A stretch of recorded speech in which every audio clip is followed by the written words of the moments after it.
আধুনিক চিকিৎসা বিজ্ঞানে অনেক অসাধ্য সাধন ঘটলেও কৃত্রিম উপায়ে এখনও তৈরি করা যায়নি রক্ত।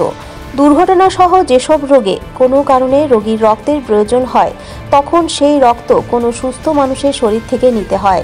এজন্য রক্তদান একটি মহৎ দান বলে বিবেচ্য। তাই এই মহৎ দানে এগিয়ে আসেন অনেকেই। জেলার ব্লাড ব্যাঙ্কগুলিতে রক্ত সংকট মেটাতে রক্তদান শিবির হলো খাতড়ার নগরী গ্রামে।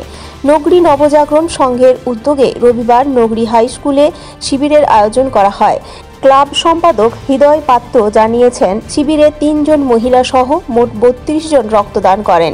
ব্লাড ব্যাংকে রক্ত সংকটের কথা মাথায় রেখে প্রতি বছরেই ক্লাবের তরফে শিবিরের আয়োজন করা হয় বলে জানান হৃদয়বাবু। শিবিরে রক্ত সংগ্রহ করেন খাতড়া মহকুমা হাসপাতালের ব্লাড সেন্টারের কর্মীরা। এটা আমাদের প্রতি বছরে হয়ে থাকে এই ব্লাড ডোনেশন ক্যাম্পটা।